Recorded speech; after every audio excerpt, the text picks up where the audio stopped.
Hey, welcome to Brandt's Basement. It is an exciting day. It is even a joyous day. It is becoming a day of celebration. The news is pouring in for Damar Hamlin, all about his condition. It is not only positive, it is not only encouraging, it's downright exciting. I'm going to talk about it in just a few seconds. It is pouring in right now in real time. Damar Hamlin from the hospital in Cincinnati. We'll get to it just in a few seconds, like I said. But I have some blistering Hall of Fame takes. You know how I do. We have a very exciting report from a sport you did not know you're in love with, but you are. I am too. We're going to talk Zach Wilson, all kinds of things. We're just going to get right into this day. This is a great day. This is a great day from the basement. Let's go with what I love, what I hate, and what's hilarious. Waste no time.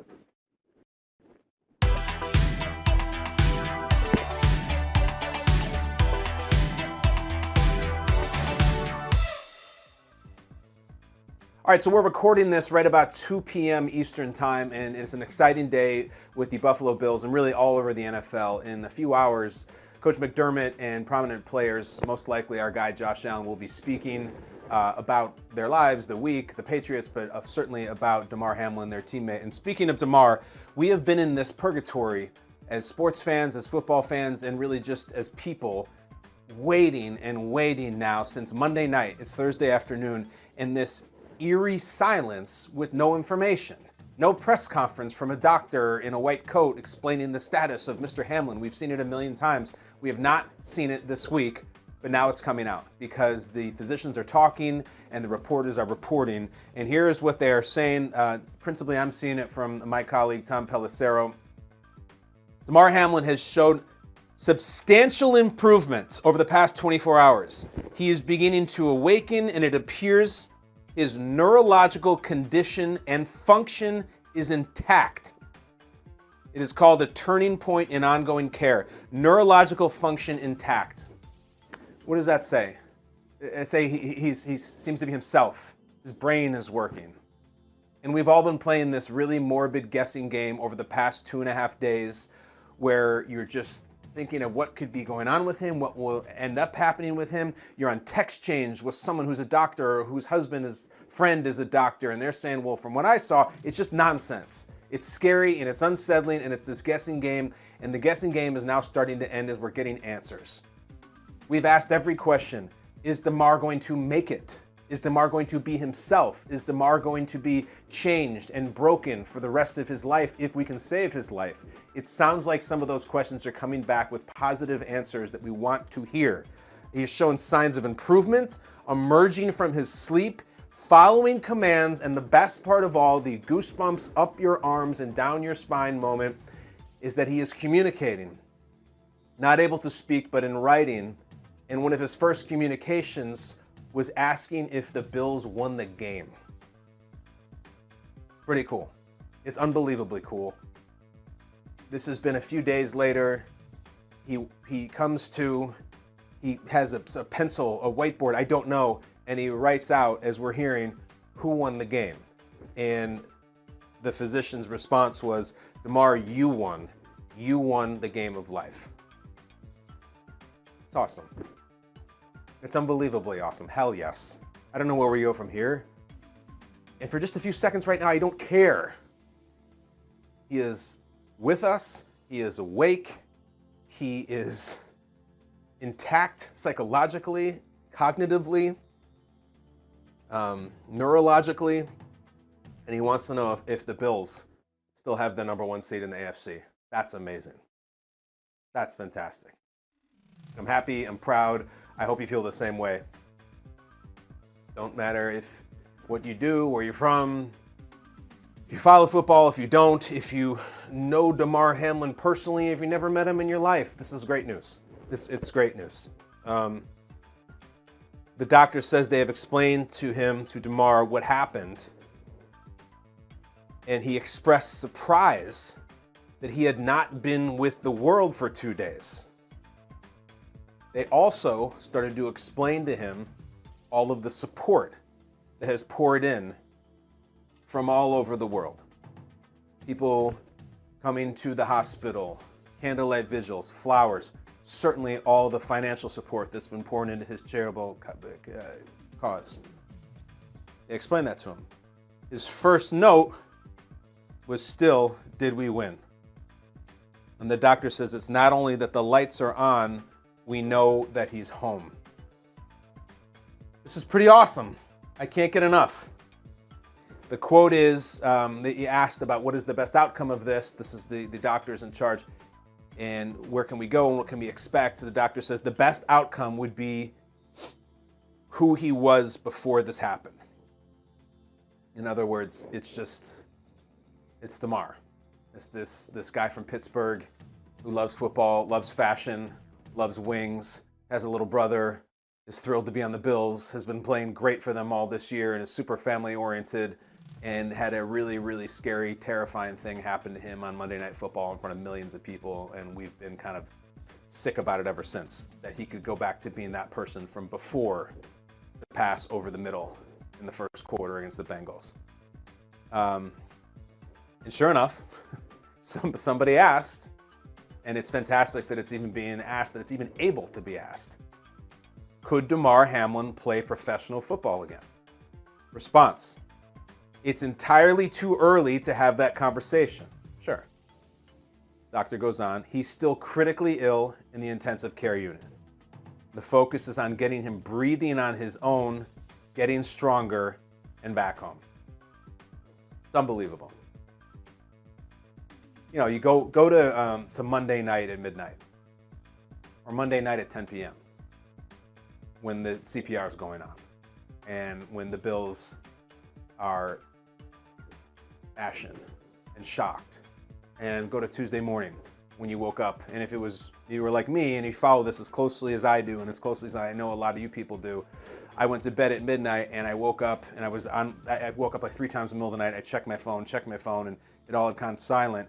Then I wake up again in the morning, early in the morning, but in the morning, and I was so afraid to check Twitter to see some tweet that Damar maybe didn't make it.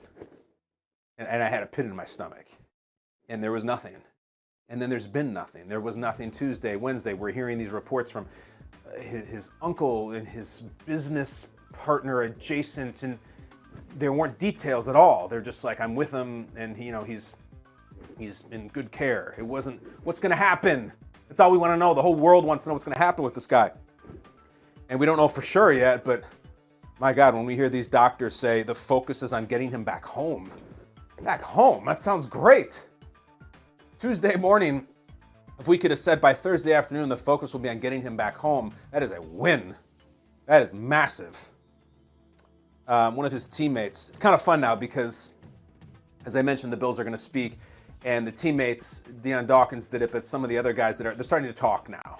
And I think that's indicative of how everybody feels, and maybe they can talk now because it's less dire, slightly so. Kyer Elam, one of his teammates, he went on Twitter and he just said, our boy's doing better, awake and showing more signs of improvement. Thank you, God. Keep the prayers coming, please. All love 3. You know what report I saw? That was great. My guys, Chris Brown and Steve Tasker, who do One Bills Live there, who have really been the nerve center of all of this in the media going through this whole week.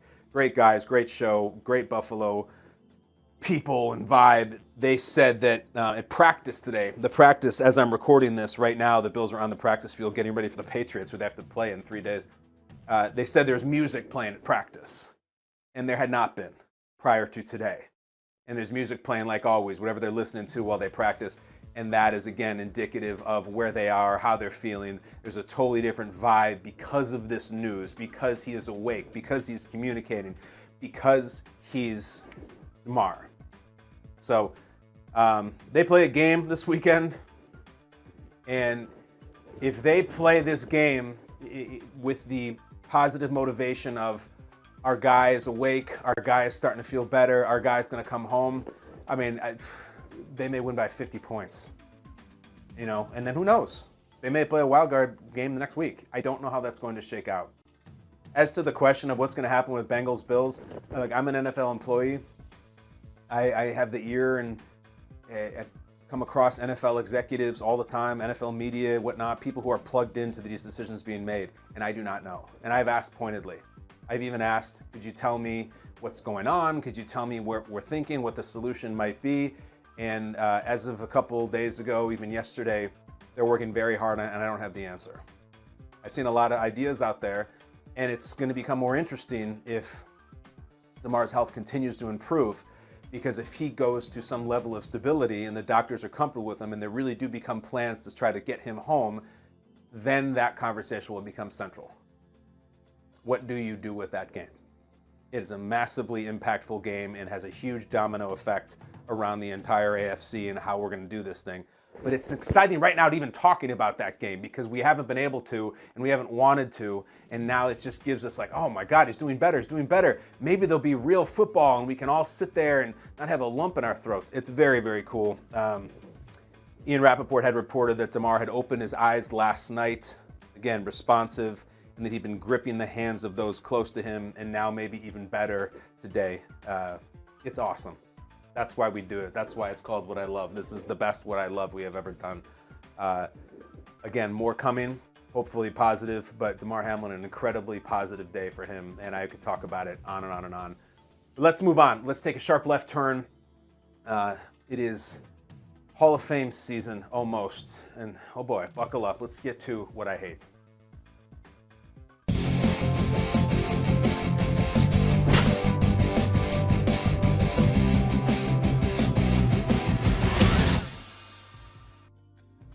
All right, so the Hall of Fame finalists were announced, the Pro Football Hall of Fame, and it's a bunch of guys, and it's if you're around my age at all, these start to really resonate with you because it's guys you grew up watching, it's guys you watched maybe when you were in high school, or you were in college, or when you were falling in love with the game, and some of the names that just jump off the board.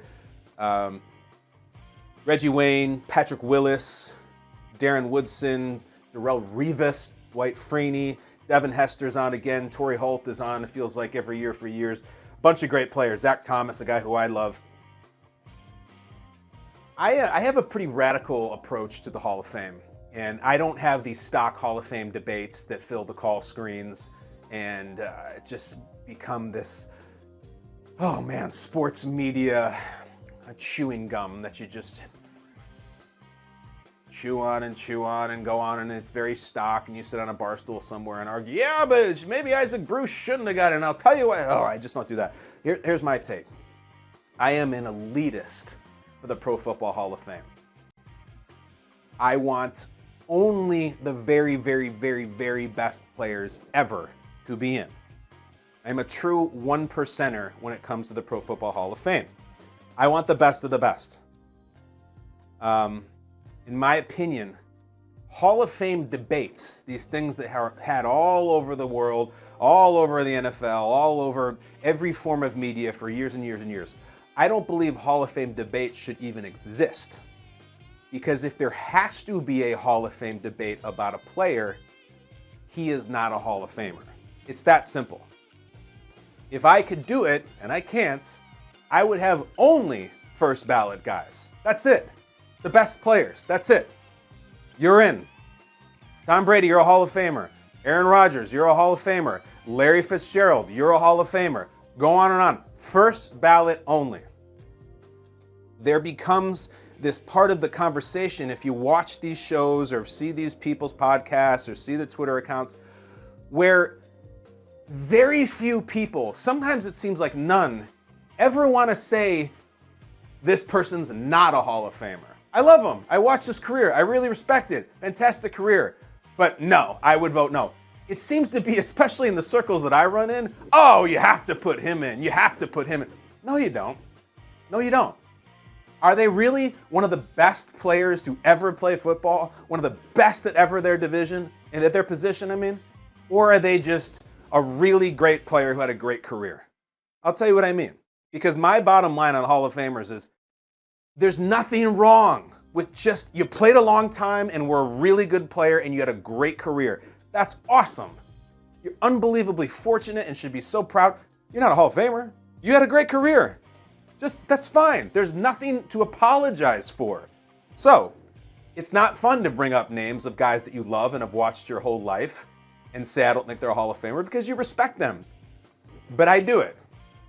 I don't think that Frank Gore is a Hall of Famer. And I know that's a unique opinion, and I know some people just say, what do you mean? Look how many yards he has. Look how long he played. It's great. I love Frank Gore. As a guy, during his career, as a guy, as a runner, everything. I don't think that Frank Gore is one of the best running backs ever. I don't think that Frank Gore was ever in the conversation in his whole long career as the best running back in the league. I don't think, never mind was he or not, I don't think he was ever in the conversation. That to me says you are not a Hall of Famer. Phillip Rivers, I don't think is a Hall of Famer. People are like, but he was the face of the Chargers. He has all these stats that you see here. He played this long. I don't care. He's a great player for a great career, not a Hall of Famer. People say you have to make them a Hall of Famer because you can't write this era of football without insert name here. Okay, with all due respect, if Phillip Rivers was inducted to the Hall of Fame and they run the vignette as he's inducted of all his greatest moments of his career, what are we showing? Are we showing a Week 6 win over the Raiders? Are we showing a win in the wild card round? That's not enough. That's not substantive enough. And people, when I say this, people say, well, what do you want? Do you want stats? Do you want longevity? Do you want championships? And my answer is yes. I want all of the above. All of them. This raised some eyebrows, not my take, but this topic this past induction class. Because, look, candidly, it wasn't the most star-studded, and it wasn't the no-doubters. I have enough respect for these men, and I hope they have incredible times with their families and their future generations and their family going to see the bust in Canton and everything. I wish them no ill will, of course. But I wouldn't have voted for them. There were no first ballot guys in this class. And sure enough, a past first ballot guy, Deion Sanders, had a thought on the Hall of Fame class. And Deion said, the Hall of Fame ain't the Hall of Fame no more. I love it. I respect it. I admire it. I think all the guys who are inducted are definitely deserving, but it needs to be a different colored jacket. My jacket's got to be a different color. So that's Deion being Deion, and he can speak like that because he used to sign his autograph with a $sign and the S, and he's primetime, and he speaks like very arrogantly, but that's what he does. I just say it as, I understand what he's saying, that the same honor is given to Deion Sanders, Joe Montana, name whoever you want, Jim Brown, like the classic all-time, Lawrence Taylor, best players ever. The same honor and level of respect and celebration is given to them who is given to insert guy who hung on the ballot for 6 or 7 years and got in. If it was up to me again, I would have a separate wing or distinction for first ballot guys. First ballot is badass. Bam. First time in for Hall of Famer, there's no debate, there's no wait, we got to get a few other guys in before you, and then you get in, there's kind of a backlog at your position, and there's, few other wide receivers who have kind of waited longer. So maybe 4 or 5 years from now, we'll get you. No. I ended my career exactly 5 years ago on mark, and I deserve to be in. All right, come right in. First ballot guys are awesome. A patch, Deion says a different color jacket, a wing, that's what I would do. And believe me, as a tourist, if you've gone to the Pro Football Hall of Fame in Canton, and I have a few times, the first ballot wing would be the first place you want to go. Cream of the crop. It's the all-stars of the all-stars. They will never do it, ever, because the Pro Football Hall of Fame's whole belief and motto and creed is that once you're in football heaven, and we're all brothers. And listen, I don't agree with a lot of it, but I respect all of it. First ballot wing would be pretty cool. It'd be tough because all the tourists would want to go to that and they would not want to go over here. Like, I've been in that Hall of Busts. It's getting pretty big year after year after year. They're going to have to expand that thing. It's going to be the size of the Mall of America by the time we get 15, 20 years from now. Every year. Some year, have no guys. No first ballot guys. Sorry, guys. No class this year. Whatever it was this particular time in the draft class, they just didn't have the greatest guys. Great careers, of course. We had this guy made Pro Bowls, all pro, but was he one of the greatest of all time? No. Frank Gore, Phillip Rivers, love them. Believe me, Matt Ryan, if he retires after this year, in 5 years, people are gonna be like, all right, Matt Ryan, Falcons all-time, blah, blah, blah, played a long time as a classy guy, people like in the media. I think he's a Hall of Famer. You do? You think Matt Ryan is of the same ilk as Dan Marino or Brett Favre or any, come on. No, he's not. He just played for a long time. He was a good player. That's it. That's the end of the conversation. You got to tell me that this is one of the best ever if you're going to be in my Hall of Fame. There's a lot of guys I feel that way about. And again, point to anybody in the media who wants to stand up and say, you know, as much as I respect what Frank Gore has done or what Marshawn Lynch has done or what anybody has done, I just don't think they're one of the best I've ever seen. The Hall of Fame is supposed to be very selective, and while I applaud them, it's great, I don't think they should be in. Now, if these guys get in, when Frank Gore gets in, because he probably will, of course, I don't stomp my feet and say this is nonsense. I applaud him, I respect, I don't hold on that tight. If I wouldn't vote for him, I just wouldn't. I don't know, looking at this list this year, there's some great players. Troy Polamalu was the first ballot guy a couple of years ago. 2021 had Woodson, Peyton Manning, and Calvin Johnson. Ed Reed, Tony Gonzalez, Champ Bates, these are Hall of Famers. Ray Lewis, Urlacher. Randy Moss is a Hall of Fame player. Bam. There has never once been a Hall of Fame debate about Randy Moss. So what do you think? Do you put him in? It's a stupid debate. That's a Hall of Famer. But when Torrey Holt comes up, when Rondé Barber gets up, we have a debate. I love those guys, but I don't think they're Hall of Famers. That's it. I hate that, how it goes. I wish it could be clearer, but it can't be, and that's why the debate goes on and on. I'm an elitist, 1%er, and I apologize for nothing. Guys, you don't make the people wait for darts talk. Let's talk some bleeping darts and what's hilarious.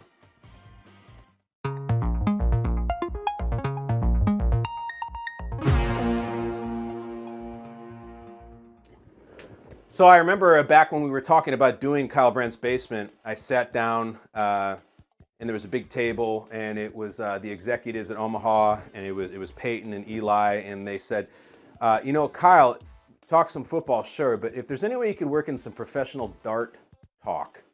I said, I'm sorry, what did you say, Peyton? He's like, yeah, professional darts is the new big thing. I know everybody says it's pickleball. No, professional darts, please get into that. So I made Peyton wait months and months to do that on here at Omaha Productions. But that wait is over, Peyton. You got what you wanted. Professional darts are hilarious. In fact, let's go to Skycam for a second. I'm one of the only shows in the world who has a dartboard and it's functional. It's not like they are down in their man cave and they got their cool dartboard and their ironic Nintendo games and their records behind them and they're so cool. We have a dartboard here, we use it, we throw it, we actually tie it into the content. So let me go back over here to home base. PDC, baby. PDC. If I were to stop you and say, what do you think the PDC is? You'd be like, isn't that about diseases? And I'd say, no, that's the CDC. PDC. That's the Professional Darts Corporation. Not PDL. Wouldn't they go Professional Darts League? No. Professional Darts Corporation. They had their World Championship on Tuesday. It was basically their Super Bowl and their World Series and all that great stuff. Best darts players in the world. I'm not talking about the guys down at the Irish pub or the Wing Bar who sit there and they can hit a couple 20s and they have the chalkboard and all that. It's great. We've all done it with pitchers. Or we had the stupid electronic dart machine in our basement at kids with like the plastic darts and they had to fit in those little holes. This is the real deal. This is the best of all time. This is the Tom Brady, Patrick Mahomes, Josh Allen of darts. They had it on Tuesday. Guy named Michael Smith, not the American reporter, is an English guy, and he was taking on Michael Van Gerwen. So we got Michael versus Michael, Van Gerwen versus Smith, England versus the Netherlands. And in the second set, I'm just going to talk through this with you guys. Trust me, the video is going to be worth it. That's why you should watch Kyle Brandt's Basement. In the second set, I guess they have sets and darts. There was a series of events that's being described as the best leg of darts ever. And what the hell is a leg? Leg to me in sports is like you're the last leg of the relay. No, apparently a leg is a game, and they had Michael versus Michael, and they're trying to get a leg of 501. Why is it 501? You got to get 501 points and as fast as possible. You get 3 darts a shot. You get 3 darts, the other guy gets 3 darts. You get 3 darts, the other guy gets 3 darts. All right? And what you do is they go for that triple 20. That's the thing. It's not the bullseye, triple 20. Come over here for a second. You know how this works? I know this is kind of a shot right here. So outer circle right there is worth double. In other words, if you hit the 12 outer circle, that's 24. But inner circle is worth triple. So 12 inner circle would be 36. What you want to do is hit the 20 inner circle right there, which is triple. That's 60 points a pop. 60. So you want to hit that as many times as possible with each three throw, turn, until you get to 501. However, there's a catch. Apparently, you have to end on a double to win, and after they hit 60, 60, 60, they start going for the 19s to make the math work out. Why the hell do they go to 501? I don't know. Wouldn't you just go to 500? I don't know. But here's the deal. Imagine throwing a dart and trying to be that accurate with it that many times over and over, and if you hit that triple 20, you're really ahead of the pack. So Michael Smith versus Michael Van Gerwen had themselves a Bird versus Magic. This is like Jack Nicklaus versus Tiger Woods that they could have both been in their primes at Augusta. And here we go, guys. As requested by Peyton Manning, allegedly, professional damn darts, roll it. Got to find a breaker throw in this set if he wants to level up the World Championship final. Michael Van Gerwen isn't in any mood to give him a sniff. Yeah, the combination finishing in this game is going to be key. You can tell by the way they're scoring, there may be nothing in it. They may both be on nines. Michael may miss and Michael may hit. They're both on nines. 60. Both on a 60. This is 60. Come on now. He looks like Bam Bam Bigelow. He's got a fire shirt on. There's 200,000 people there. Big darts fan. Bam. In the world final, just misses double 12. Over to you, Michael Smith. One man misses, does the other man Stay get? with me. I've never seen the All right, Bam Bam Bigelow steps up to the line with his full hawk. 60. Yes, double 12. 19 times 3. 12 double. You will ever see. He's so fired up. You know, bald guy. This is like the World Cup final. I can't believe how excited everybody is. 60, 60. All right, so that was it. What did you just see? What did you just hear? An unbelievable finish. To recap, the pair, and I'm doing this. I'm committed to this. How dare you mock me for talking professional darts? I think it's awesome. The pair combined for 17 consecutive perfect darts before Van Gerwen missed his 9th dart and Smith finished, giving him the win. Players have to get to 501 and you have to finish on a double, the outer circle. You can't just keep hitting the triple. You can't hit the stock little pizza wedge. It has to be the double. In theory, the best you can do is 9 darts to get to 501 points, which is so insane. 9 darts got him there that quickly. Background on the gentleman. Van Gerwen, who ended up, I don't know, choking. Bald guy in the yellow. 3-time world champ. Smith, Bam Bam Bigelow, not as accomplished. So this is an underdog story here. This was, like a 9 seed versus a 1. Prior to winning the Grand Slam of Darts last month, he was 0-8 in major championship finals. Would be like if the 90s Bills won Super Bowls in back-to-back months. All of a sudden, we got it. We're winning titles. Other notes. If you heard the breathtaking commentary, which I believe was on Sky Sports, former player Wayne Mardle. So Wayne Mardle is like the Troy Aikman. He was the former player who goes into broadcasting. He lost his voice. He literally could not speak from that clip, and he had to be replaced on the broadcast a few sets later. Like he was falling apart, and he's like, I can't speak. I can't believe what Van Gerwen just did. He was that excited. Remember when Bob Costas' body was eroding in Russia at the Olympics? And he's like, I gotta go. That was similar to this, in that Wayne Mardle, who is all heart, couldn't speak because he was so excited. Like, this is why you get into the darts game. This is why you lift all them weights. This is why your dad works with you at the pub as a kid. You get into the game for moments like this. And Wayne Mardle, was so excited about it that he lost his voice. Earlier in the tournament, another player, Gerwyn Price, this is how intense this gets.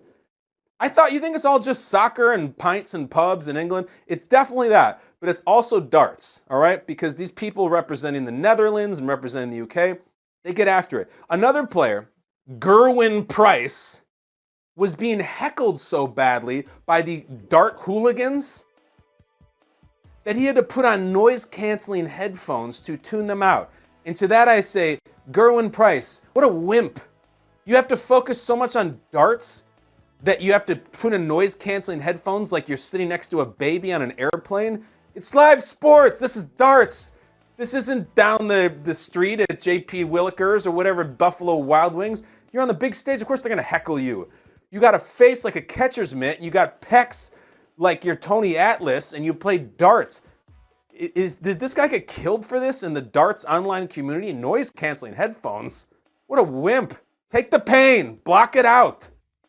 Can you imagine? Imagine if, let's say, Justin Herbert goes into Arrowhead in the playoffs, and he gets noise-canceling earbuds under his helmet because the Arrowhead crowd is just heckling him too much. Is this professional darts or is this amateur hour? Is that standard? That's awful. I don't know if that's a UK thing or whatever, but in America, that would not go. There was a time when you can look it up that John Elway had to ask the officials at Arrowhead to quiet down the crowd because he can communicate with his team. It was an amazing thing. It really happened. And back then you could do that. And the officials said, please quiet down. We will call a penalty on the Chiefs because John Elway could not hear. It's an incredible thing. So Gerwin Price, not a fan of yours. But I love my guys, Van Gerwen and Bam Bam Smith. Absolutely awesome. Could you believe how close they got them together? What's funny, let's go to Skycam one more time, then we'll move on to Brandt Awareness. I've been throwing darts at this board for months now for you guys. There's 50 of them that aren't even on the board. I've never once hit a bullseye, and they're going in this, I'm going to call it a 1 inch by a third of an inch little piece of confetti-shaped target here. You notice that mine doesn't even have any holes in it. And Bam Bam was going ding, ding, ding, ding, ding. I couldn't even do that from here. If I was poking it, I would miss. And he's just choo, choo, choo, with no noise canceling. That's awesome. I love those guys. If we can get Van Gerwen, that's his name, right? No, Bam Bam Smith. I keep messing them up. It's probably not going to help my next request. If we could get them to come on the basement. I don't like a lot of guests, basically just Josh Allen. But if we can get Bam Bam Bigelow, the darts thrower, into the basement, I'd love to have him on. And our pitch would be, this is the only show that throws darts during the show. That'd be incredible. I'd love to have him even down here in the basement. We can go next door here and have a drink. I'm sure my wife would love to meet a famous darts player. Who wouldn't? Man, that's awesome. Is he a family man? Does he have a wife? Who knows? I bet he was throwing some darts later. That's awesome. That's also what's hilarious. Smith has 2 kids. That's incredible. The guy with the faux hawk and all the tattoos. That's amazing. And now maybe he'll be like the Archie Manning, and he'll be like one of the great darts patriarchs in all of sports. That would be incredible. Great dart fortune that he will build up. I wonder if he played lawn darts in the 80s, if he's even old enough for those. Who knows? We got to move on. We have to, guys. It's a big, exciting day. Guy who's always throwing darts, Mr. Michael Flynn, with something we call Brandt Awareness.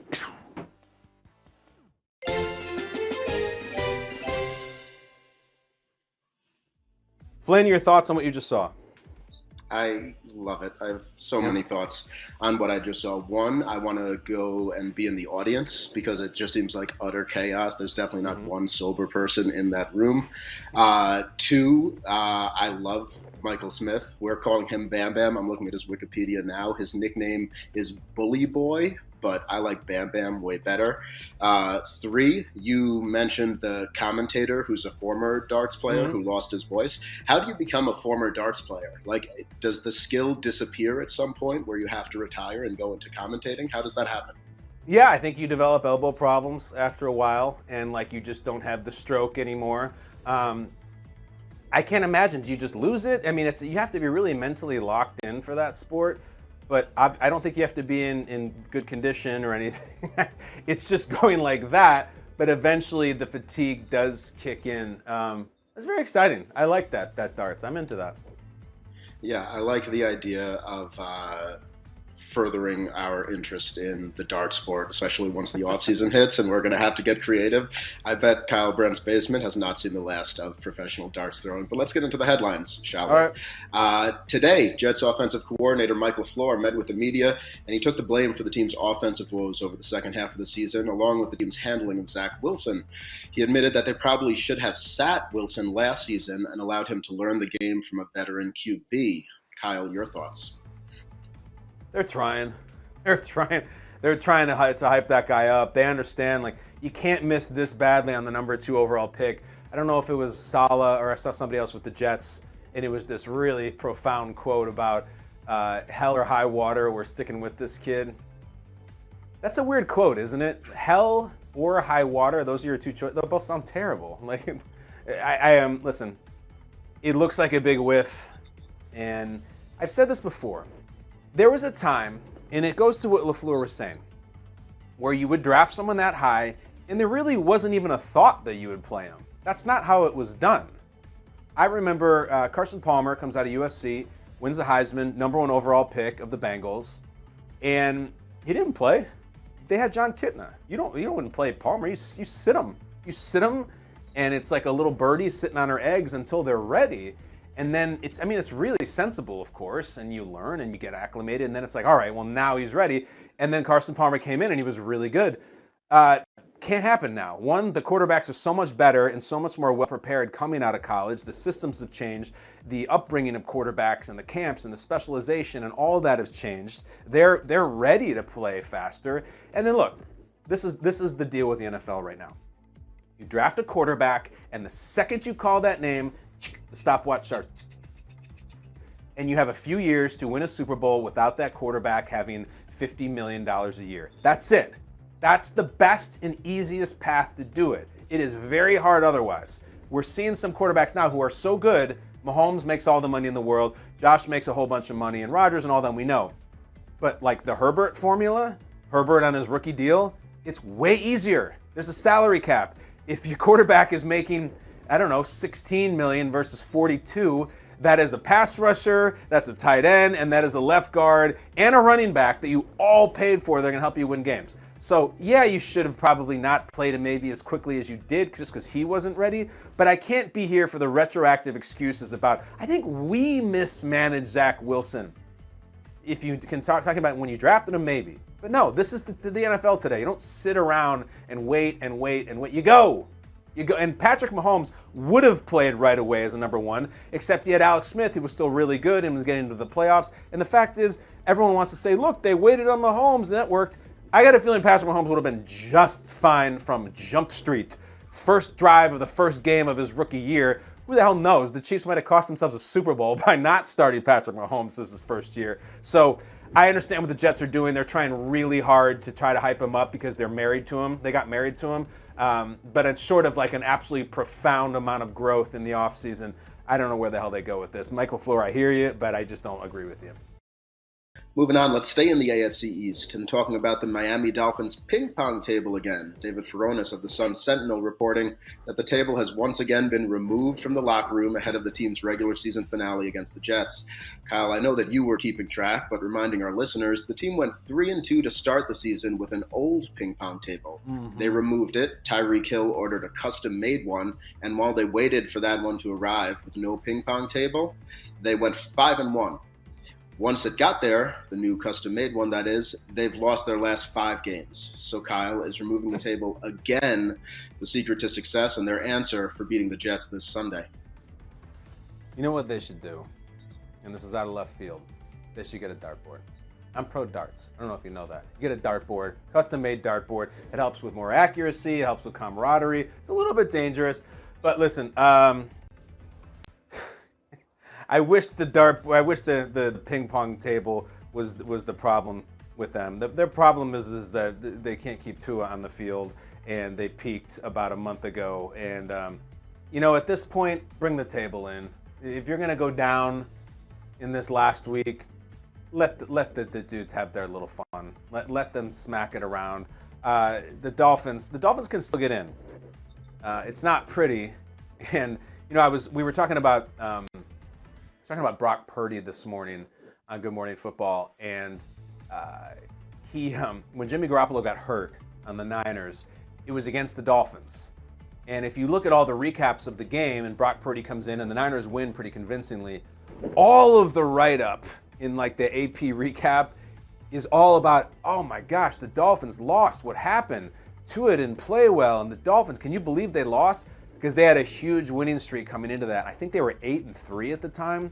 So imagine Jimmy Garoppolo and this Niners team that's the Super Bowl frontrunner have Mr. Irrelevant come into the game. And the writer's focus at the story at the time wasn't that even. It's so shocking that the Dolphins lost. How could this happen? That's how highly they were thought of. They were thought of, Mike McDaniel is officially the Sean McVay, And Tua Tagovailoa is on his way to becoming a star in this league. And both those things might be true. Who knows? But it was just such an interesting time stamp in this season that Jimmy Garoppolo gets hurt again, and some guy who was drafted the last pick of the draft comes in, and the Niners are screwed. But never mind all that. The Dolphins? How could they possibly lose to the Niners? Now we feel like the Niners would beat them by 60. Life comes at you fast in the NFL, and I feel like we haven't heard from the Dolphins since. So, I don't know. Let them play ping pong. Go at it. But I would prefer darts because this is a pro darts show. Yeah, the narrative in that game changed pretty quickly, too. You remember that first play was the 75-yard touchdown to Trent Sherfield, and it was like, oh, my God, the Dolphins can beat the Niners. This is a Super Bowl favorite. And it's been all downhill since. Moving away from ping pong to the Super Bowl, Bryan Cranston will return as Walter White from Breaking Bad in a Pop Corners Super Bowl ad. Kyle, your thoughts on the return of Heisenberg? Great. Good for him. Love Cranston. Make money. Take a huge check. Bryan Cranston worked his ass off for years, decades as an actor, working here, a little spot on Seinfeld. He gets Malcolm in the Middle, good for him, and then he blows up with one of the greatest television roles ever. You go and make that money, you endorse those popcorn chips, Cranston, you have earned it. All he's done since he stopped Breaking Bad is work nonstop on anything and everything he wants. I have met Bryan Cranston. He came on Good Morning Football a couple years ago. So nice, so kind, knows who you are, did the research before the show, calls you by name.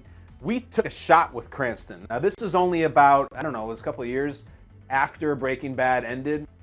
And we took a shot and we said we could sit down and just ask him about his new project and what he thinks of the NFL, and which we did, and he was great. And we had him like, maybe let's get a hat. Let's ask him to do a speech as Heisenberg about the Eagles and the Rams. And he's not going to go for that. Like, let's just ask. He's like, yeah, I'm up for it. This is Walter White. He came and got in character and did I'm the one who knocks, I am the danger. And it was so cool that he would go on this little show on NFL Network and be like, I'm up for anything.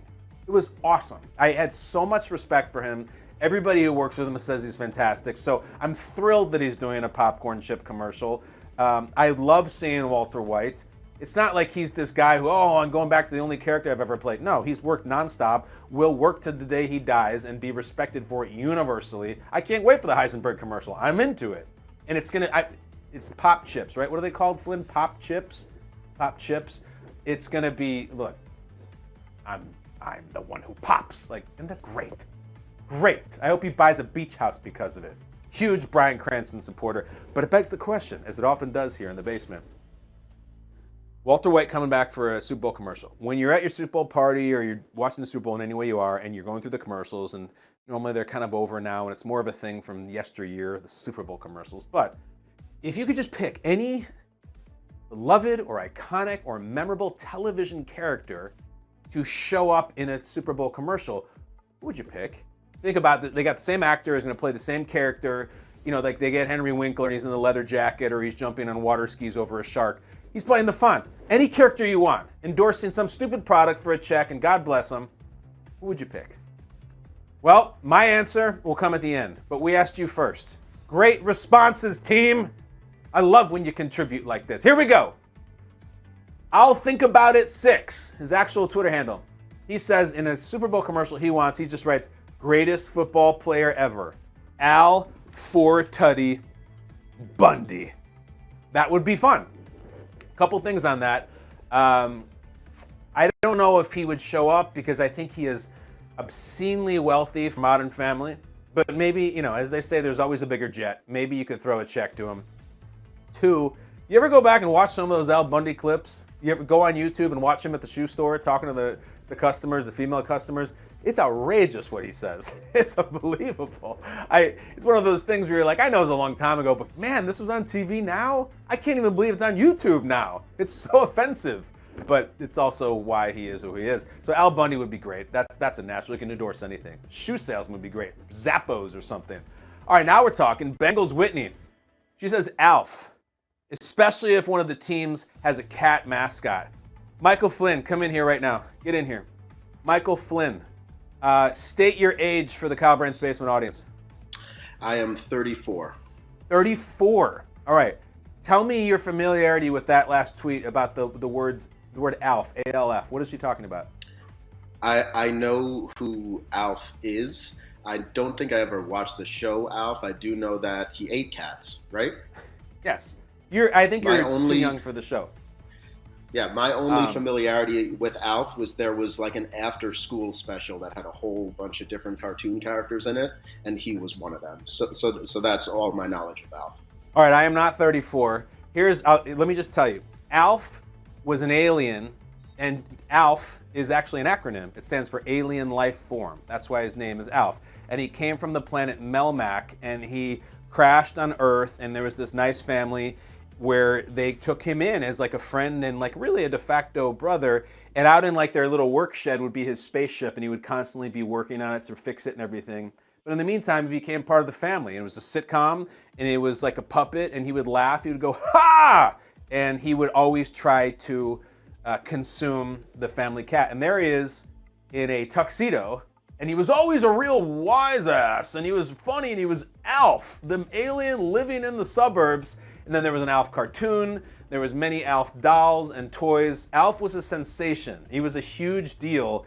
And the show probably lasted, I'm going to say, 4 seasons? Maybe only 3? Who knows? But Alf is a great suggestion. And Alf would be endorsing cat food or PetSmart or something like that. Next, what else we got? Who else should show up in a Super Bowl commercial? Oh, now we're talking. See, I could bring you in again, Flynn, but I'm not going to. D-Rock 40 says you're going to get Richard Dean Anderson to be MacGyver. Has this not been done? MacGyver was 35 years ago, and he was this guy who got into adventures, and it's sort of like a modern Indiana Jones. And in the modern understanding of MacGyver would be that he could make something out of anything. So if he was being held captive by the bad guys and he had to blow the lock on the jail cell, they'd be like, you stay in here, MacGyver, and we will only leave you with this stick of chewing gum, this toothpick, and this pineapple. And he'd be like, all right, good luck with that. And they would leave. And then MacGyver would fashion an explosive device from the stick of gum, the toothpick, and the pineapple. And he would make it somehow, I don't know how, but then it would blow up the lock and he would escape. And you're just like, MacGyver, how did you come up with that stuff? How can you make a bomb out of a pineapple? But he would do it. And so that would be Richard Dean Anderson. Playing MacGruber is probably well known to some of the younger guys, and that's also great. But Richard Dean would be great, and he would be endorsing some sort of app.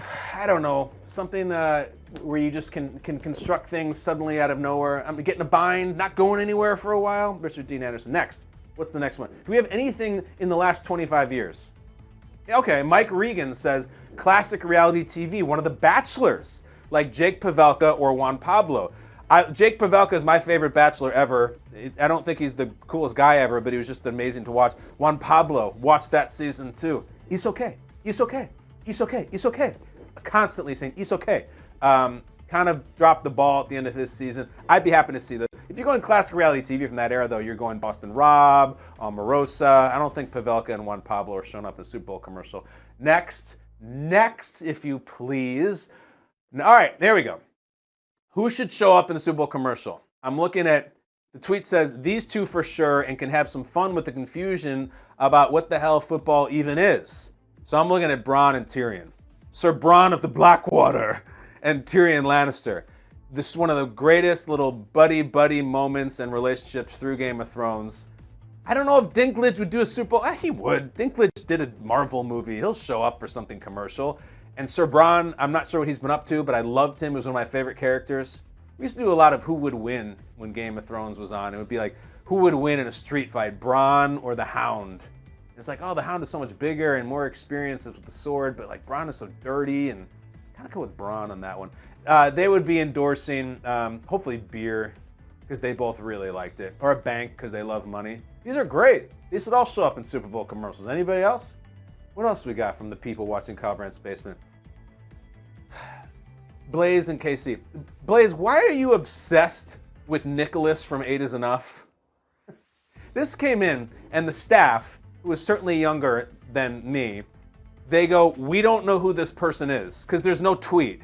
It's just a picture of Nicholas from 8 is Enough. And I go, oh, well, that's definitely from Blaze, right? Why are you obsessed with him? What is your obsession with Nicholas from 8 is Enough? And is it 100% the haircut, or is it merely 99%? Nicholas from 8 is Enough. No human being in history has had more volume of hair than Nicholas. And that includes Pete Rose. That includes any hair metal rocker from the 80s. It was the cute little kid who had like the hair, same hair content as a woolly mammoth, just put on top of his head. I don't know how that was possible. Adam Rich. Rich, of course, went through it a little bit and had some troubles, and there has been some media hoaxes that he was no longer with us, and just some tough stuff. But if he showed up in the Super Bowl commercial, sure. I know, Blaze, that you would be into it, and I would be too. Look at that little guy in his three-piece suit showing up to the TV premiere with a giant head of hair. Mine is also a strikingly modern one, pulled from the last couple of years. Who I'd like to see show up in a Super Bowl commercial. You ever watch the show Small Wonder? Get Nicholas off the screen. I can't look at that hair anymore. Small Wonder, the character Vicky. In the show Small Wonder, which is different than Alf, and this is really helping the younger TikTok generation watch the show.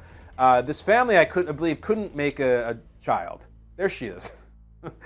They had trouble, I think, conceiving or whatever, which is actually kind of a modern, relatable thing. So this dad, who was like a scientist, went out in his shed, and he made a daughter, and she was a robot and an android, covered by human tissue, I think. So she was really very much like a Terminator knockoff, but Vicky was his robot daughter, and she could do things like put a light bulb in her mouth and it would glow, light up.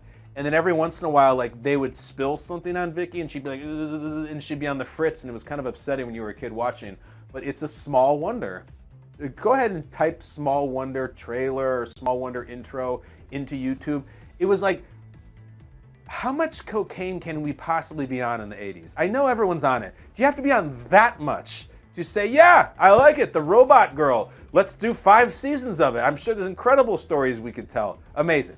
Vicky from Small Wonder, if she showed up in a Super Bowl ad, and we haven't looked, so God, I hope that the actress who played her is still with us, but if she showed up, that would bring the house down for me.